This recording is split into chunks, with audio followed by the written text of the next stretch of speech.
New season start అవ్వడం దగ్గరికి వచ్చింది. F1 టీమ్స్ ప్రీసీజన్ టెస్టింగ్కి రెడీ అవుతున్నాయి. కాని అది ఏంటి? మనం ఎందుకు ఇంట్రెస్ట్ చూపించాలి? ప్రీసీజన్ టెస్టింగ్ అంటా ఎగ్జామ్ ముందు ప్రాక్టీస్ లాగా ఉంది. సీజన్ స్టార్ట్ అవ్వడం ముందు టీమ్స్ అన్ని ఒక్క ట్రాక్కి వెళ్తాయి 3 రోజులు.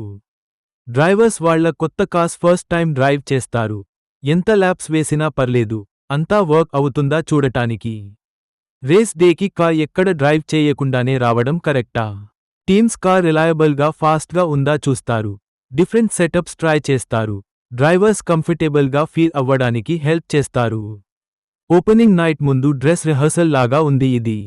కాని ఇక్కడ ట్విస్ట్ ఏంటి అంటే, చాలా టీమ్స్ వాళ్ళ యాక్చువల్ స్పీడ్ హైడ్ చేస్తారు. కొంతమంది హెవీగా రన్ చేసి స్లోగా కనిపిస్తారు. ఇంకెవరు సాఫ్ట్ టైర్స్ వేసుకొని ఫుల్ ఫాస్ట్గా చూపిస్తారు. అన్నిటికీ స్మోక్ అండ్ మిర్రర్స్. ఆ ల్యాప్ టైమ్స్ ఆల్మోస్ట్ మీనింగ్లెస్. రియల్ బ్యాటిల్ రేస్ 1లో లైట్స్ ఆపగానే స్టార్ట్ అవుతుంది. అప్పుడే తెలుస్తుంది ఎవరు బ్లఫ్ చేశారు, ఎవరు యాక్చువల్ రాకెట్ షిప్ బిల్డ్ చేశారు.